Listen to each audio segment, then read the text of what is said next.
Hi, everyone, and a very warm welcome to the French Culture Podcast. I'm your host, Courtney Traub, and as some of you may already know, I'm also editor of the website Paris Unlocked and its Substack-based newsletter. This podcast is a sister project for Paris Unlocked, and I'm thrilled to have you along for what I hope will be an informative and illuminating look at French culture, art, and history. I decided to launch this podcast because I want to move us all away from the cliché ideas about France and its citizens that you've likely soaked up over the years. I can assume that if you're here, you're more than a little tired of hearing about why French women don't gain weight as they age, how Parisians are the living incarnation of snobbery and elitism, and why French men make excellent but elusive lovers. I won't be musing on stuff like that here, unless it's in a comical or critical way, maybe. Instead, this is the podcast to follow and make time for if you're looking for a deep dive into French and Parisian culture, both past and present. At the French Culture Podcast, you'll hear stories about the people, places, and trends that have profoundly shaped the Gallic world.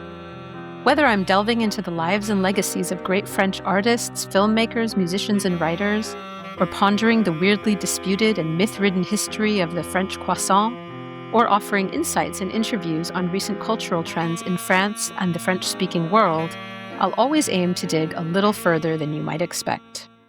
And my hope is that this will allow you to really expand your understanding and appreciation of French and Parisian culture and come away feeling a bit more connected to it in all its complexity.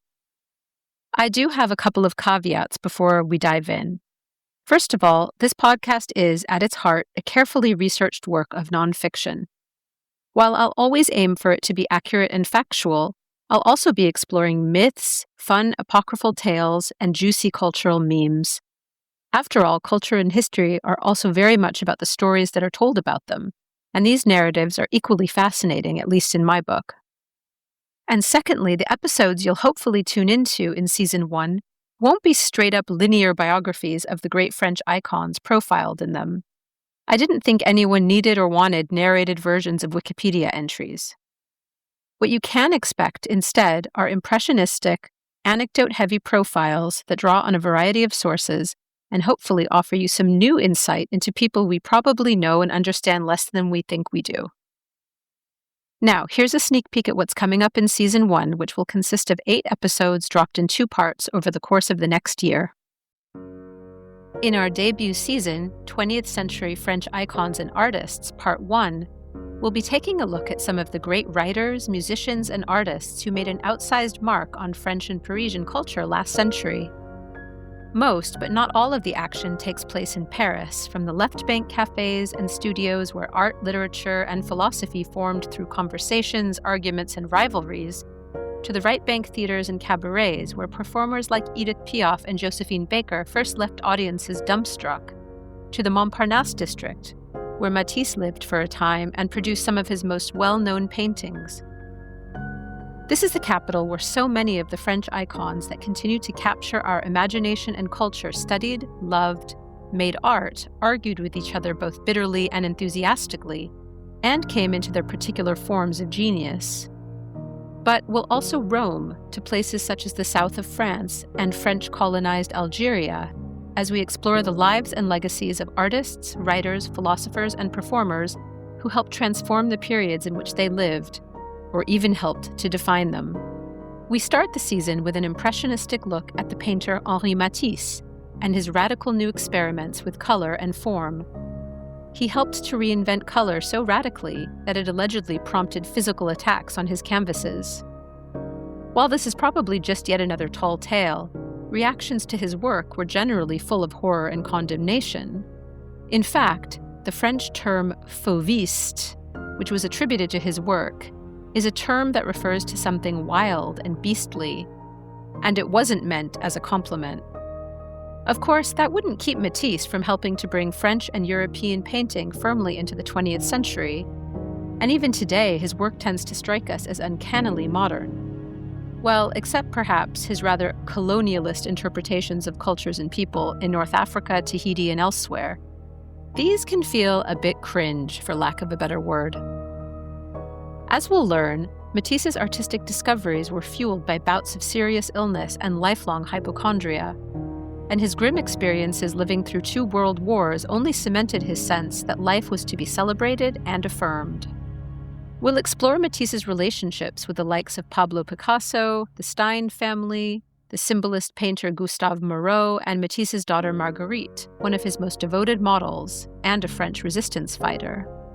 We'll also get a glimpse of Matisse's weird personality quirks and obsessions, such as collecting live birds and decorative fabrics, and his weird habit of dropping clay pellets from his window in Paris on unsuspecting pedestrians below. Next up, we'll devote 2 full episodes to Edith Piaf, the singer and performer who won global devotion with her distinctive, dramatic vocal stylings and impossible-to-imitate stage presence. Piaf was one of the pioneering figures of the lyrical French folk and pop traditions known as chansons françaises. This was a tradition later carried forward by artists such as Georges Brassens and the Belgian lyrical singer Jacques Brel. Supposedly born at the foot of a rainy lamppost in the Parisian neighborhood of Belleville, Piaf's work and performance style really can't be separated from the working-class culture of northeastern Paris, an area that's rich with poetry, everyday joy and melancholy, and even its own dialect. Piaf produced countless ballads and rousing cabaret classics that made their way around the world, irrespective of whether anyone actually understood what the lyrics were saying. Piaf's role in the events of World War II are more ambivalent. While she's sometimes celebrated as being a hero of the French resistance and claimed to have helped hundreds of POWs and Jewish citizens escape the jaws of the Nazis, the actual historical record is hazy on some of these points, and some people say she largely benefited from being a popular performer during the occupation years.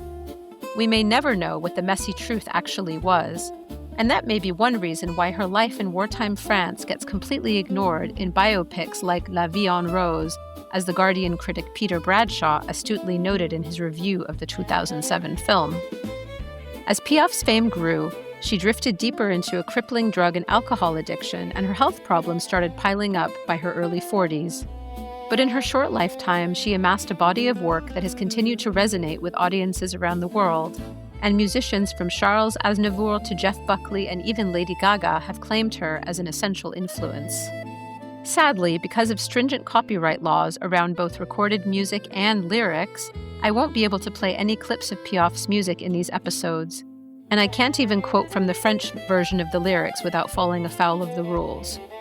To help get around this annoying problem, I've created a Spotify playlist that you can listen to along the 2 episodes, or that you can enjoy post-listen. In episode 4, we'll turn our attention to the fascinating figure of Josephine Baker, who acquired French nationality after years of living in France, but was born in the US.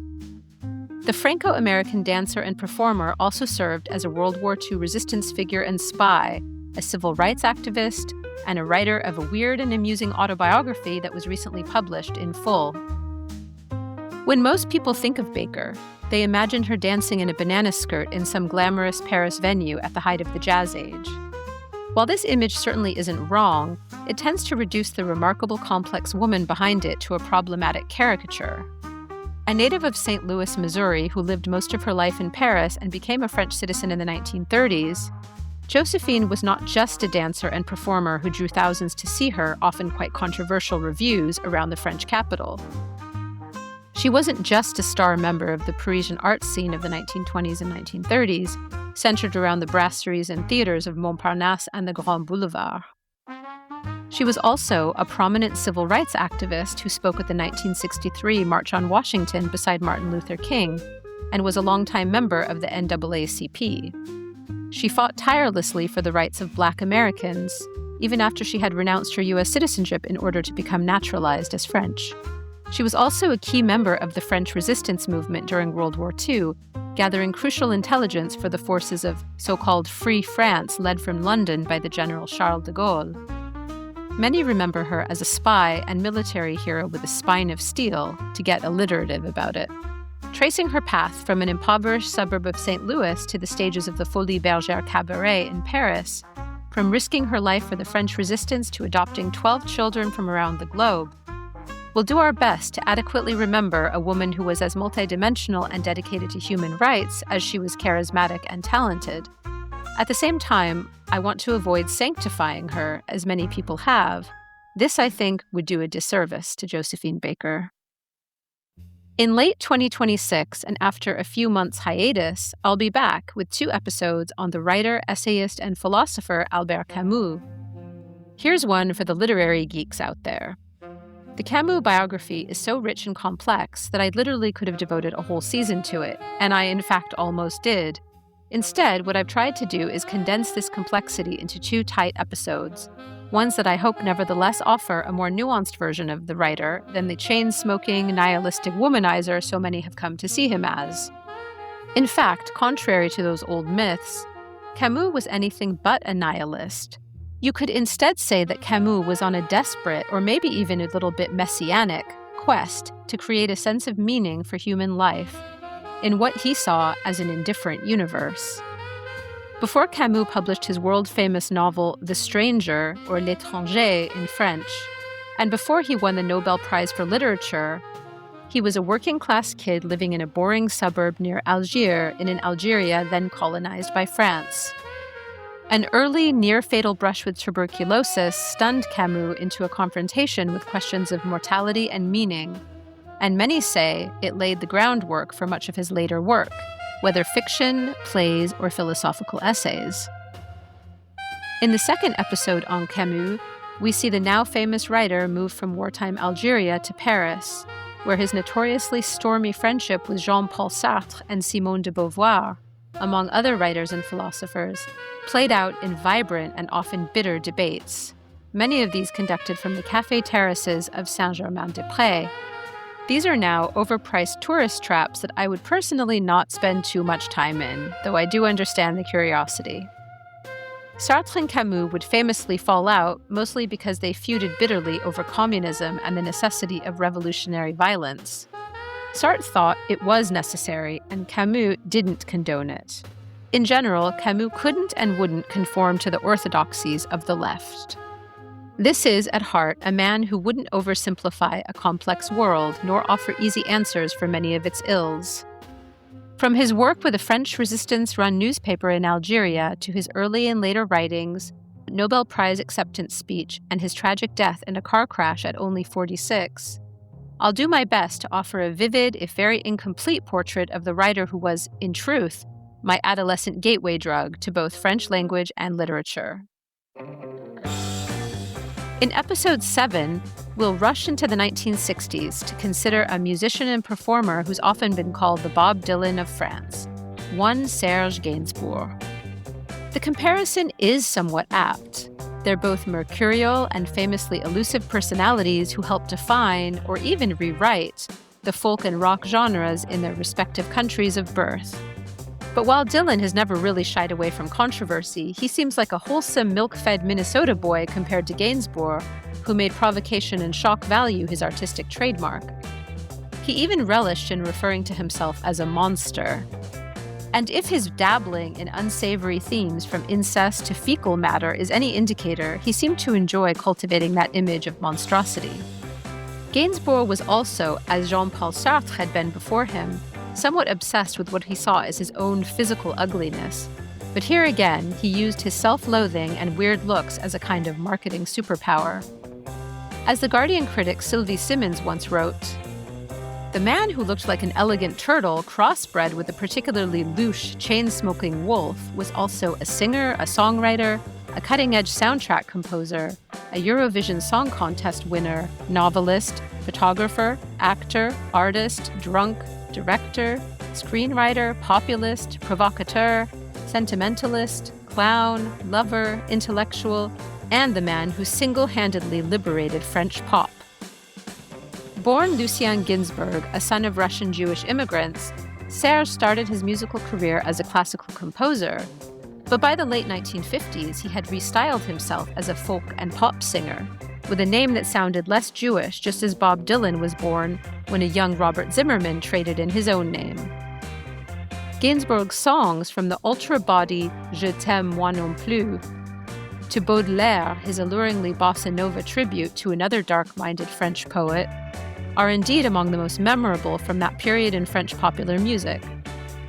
Above all, Gainsbourg seemed to instinctively understand that the most dangerous thing you can be is boring, in art and in life. On a side note, you can now even visit his former Paris home and an adjoining small museum dedicated to his life and work. More on that in the full episode. In our 8th and final episode of this debut season, we'll pay some much-needed attention to Louise Bourgeois, the Franco-American painter and sculptor who rose to prominence relatively late in life, but has since been acknowledged as one of the most important late 20th century artists, tout court.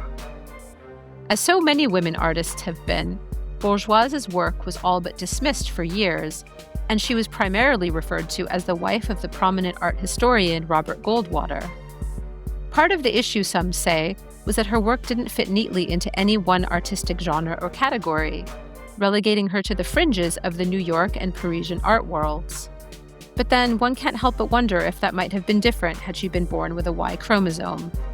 Despite not enjoying much of a spotlight in her earlier years, she was busy creating some of the most powerful large-scale sculptures and installations of the 20th century, from spindly spiders representing maternal strength to mesh-enclosed staircases that powerfully evoke claustrophobia and fears of being caged or imprisoned. Her work, often surrealist and exploring emotional landscapes in visual ways that words wouldn't easily do justice to, explored the complexity and ambiguity of human relationships, enduring personal trauma, and ultimately the hope for something like self-realization in spite of it all. Bourgeois once said this, "I transform nasty work into good work. I transform hate into love. That's what makes me tick." In this final episode, we'll explore Bourgeois's little-known trajectory from a rather lonely childhood in Paris, overshadowed by her father's affair with her English tutor, to her move to New York, where she established a busy studio and began experimenting with sculpture, to her growing acclaim in later life. While she's typically referred to as one of America's greatest 20th century sculptors, it's fair to claim her for France as well. Taken together, these stories have a common appeal. They all paint portraits of people who were at once extraordinarily gifted in their respected fields, but also complicated, obsessive, and difficult personalities.